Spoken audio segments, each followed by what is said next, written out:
enjoy the first season. The first season was awesome, but so I'm excited to see what else is going to happen. I've never read any. Is it just one book? So far as I know, it's just the one novel that it's based on. I think a big part of the falling out was Fuller and Green were deviating from the novel too much for Gaiman. Yeah, that's how you pronounce his name.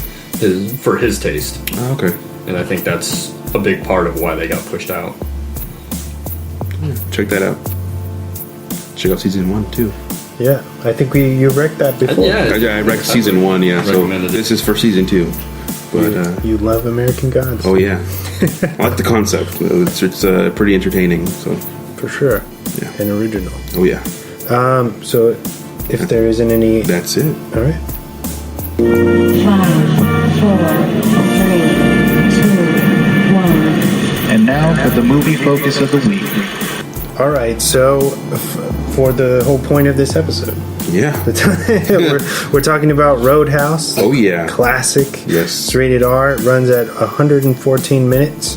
And for the synopsis, I wrote, a famous bouncer is given the task to clean up a notoriously violent and rowdy bar. After he starts making changes, certain important figures in the town come a-knocking. Yeah. Oh, yeah. It's directed by Rowdy Harrington, written by R. Lance Hill and Hilary Henkin. So, I know we both kind of picked this as that was more. That was your pick. You asked if I wanted to do the show for Roadhouse, and I said sure. But you said your stipulation was 80s. Yes, right. I'm gonna start doing a bunch of 80s. And anyway, I love this movie. I haven't seen it in a few years, but I hadn't seen it in a while until we sat down to watch it. I just bought the Blu-ray not too long ago. Nice. And I was glad that I bought it. I had this VHS growing up for long years and years, and so this is one of those movies that are just kind of ingrained in me. You know, like I know it from front to back. I know all the dialogue, everything.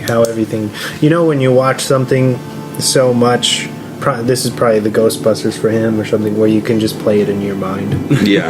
Like you're past the point of even having to put it on. Yeah.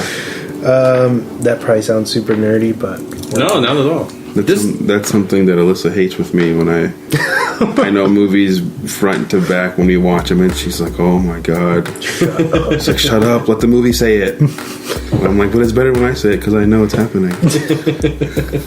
But go ahead.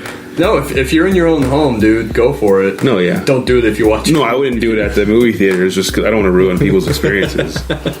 No, I was just going to say that Swan was talking about how he had seen it a bunch of times. This movie was on TBS, like, all the time. Yeah. When I was in high school and beyond. Okay. It was like the basic cable staple all the time. And so I had seen it a bunch when it was on TBS, you know, afternoons or like Friday nights.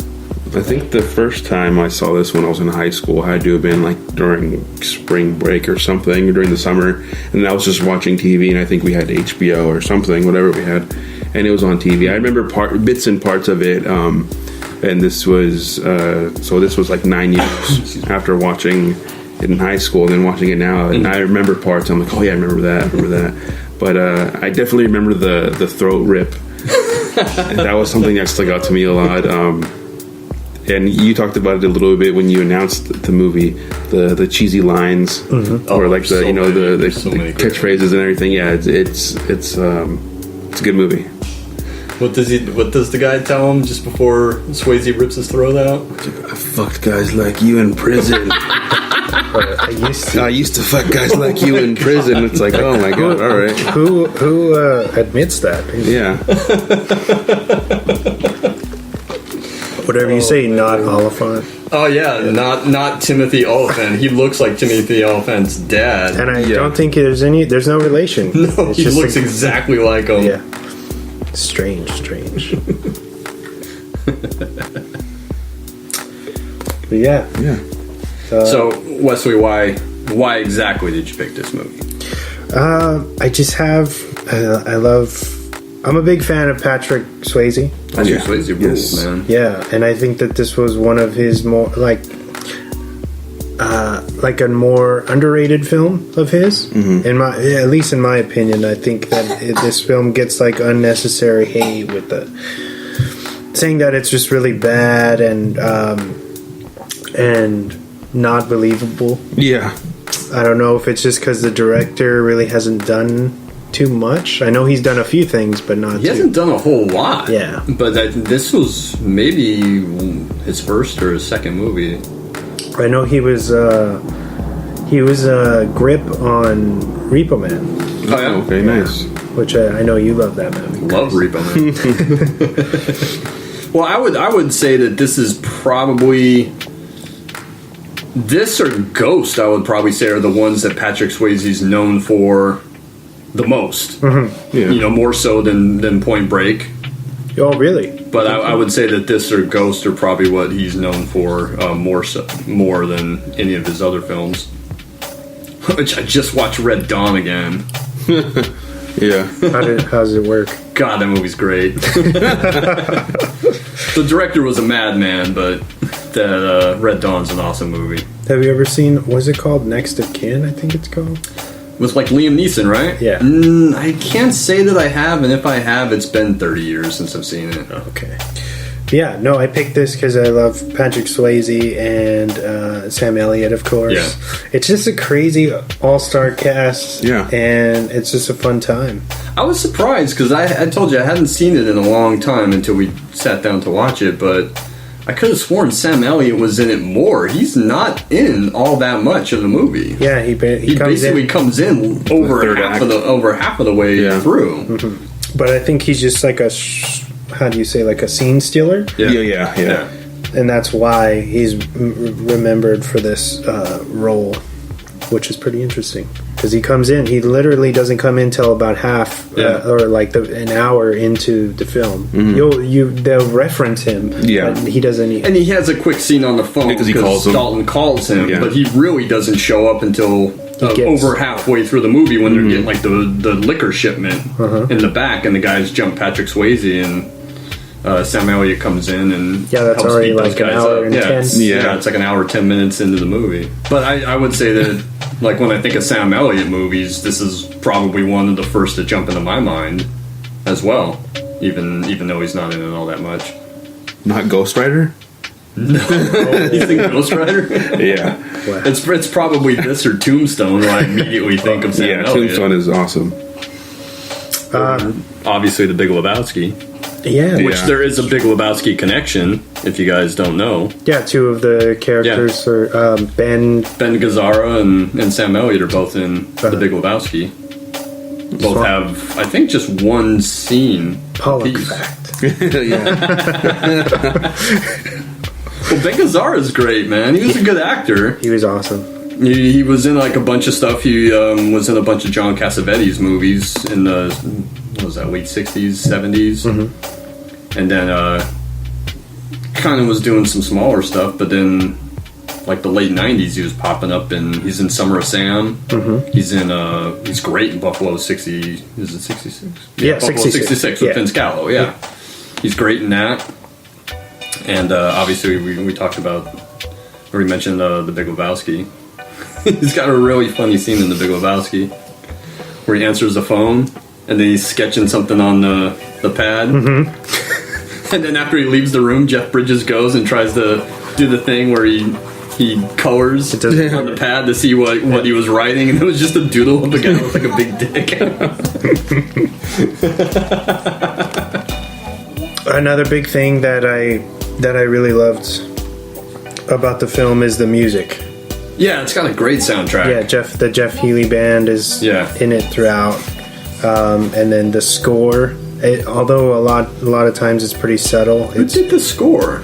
I'm not sure. I'm gonna look that up right now because as I'm watching it, I'm thinking that sounds like Michael Kamen, like from Die Hard score. Or some of it sounds like they pulled some from Friday the 13th, like when they're fighting in the beach. Yeah. There's a lot of high strings and stuff that sounds very similar. So I don't know, maybe it didn't have a score and they kind of pulled chunks from the MGM sampled stuff, MGM vault, Yeah, or something. Yeah, let's look that up.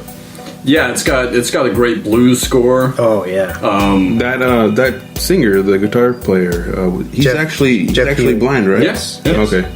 He's a actually- real musician. Yeah. Yes. He passed away already. Okay. So R.I.P. in 2009, I think. He Oh, passed wow. away. Yeah, he lost his. Michael Kamen did the score. Oh, wow. No wonder it sounds like Die Hard. Nice. He actually lost his eyesight due to a rare form of cancer. Oh, dang. Yeah, which is pretty sad. I actually have one of these guys' pressings on vinyl. Really? An album. Yeah, That's cool. they're good. He's good. So There's a good Otis Redding needle drop Oh. in the love scene between Swayze and Kelly Lynch. yes, That's a good one. Otis Redding forever. Forever, dude. Otis Redding was amazing. Do you guys know who the opening band was in the very beginning of the movie? That was part of my Swan facts. Oh, am I ruining Swamp Facts? No, go ahead, man. Go ahead. The opening band was the Cruzados, right? Yes. And Tito Lariva was the main singer. Did Tito and Tarantula. Yep. Did the Plugs. Good LA punk band that actually, I think they have a lot of music in Repo Man, the Plugs. And he's in Desperado, right? Yeah, he and Robert Rodriguez are friends, so they've done a lot of work together. He scored or contributed music to a lot of those soundtracks. From Dusk Till Dawn, right? He's in From Dusk Till Dawn. He's the lead singer of the band that all turned into vampires. Which is hilarious. and he's in Desperado. He's like Cheech Marin's number 2 guy. He's great in that. Yeah. Good. Underrated dude. Sorry I ruined your Swan fact. No. I'll still say it. It's fine. What else? Well, So much.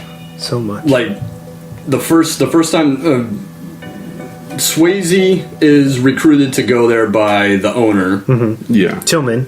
Tillman, right? Who they were in Los Angeles in the beginning. That was Los Angeles, right? No, Where was because that? his license it's plate New says York. New York. New Yeah, York, That's okay, the that's and right. he says there's not really much mention of the small town that they go to, except for the beginning.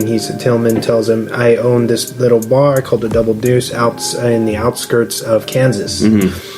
So that right there tells you where he's going. There's not much of a police force Yeah. or anything going, and that's why everything that happens is a lot more so allowed to happen after that. Yeah. But anyway, yeah, when we meet Tillman, he comes to basically recruit Dalton, who is this kind of infamous, maybe the best cooler Cooler. Not a bouncer. Yeah. He was a cooler.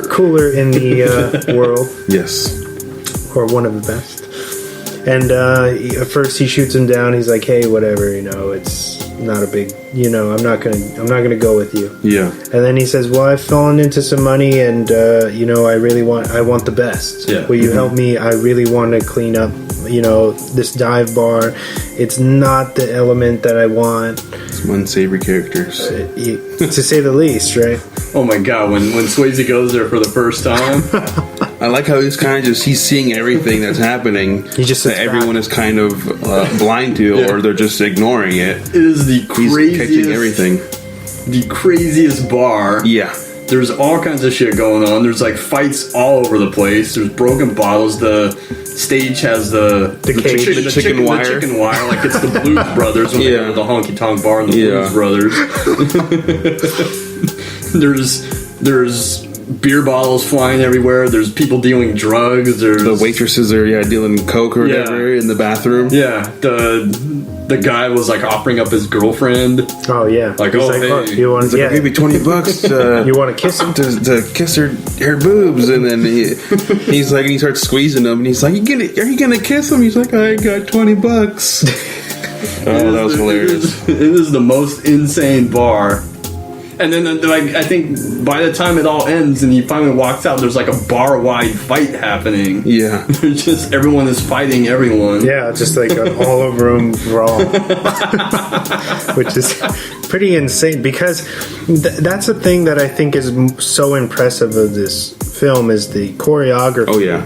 Is so goddamn impressive. So clean. Like it doesn't do the super cuts, like, you know Yeah. what I mean? Like, you can tell these guys are really, you know, at least wailing on each other to Yeah. some degree. Yeah. Well, I think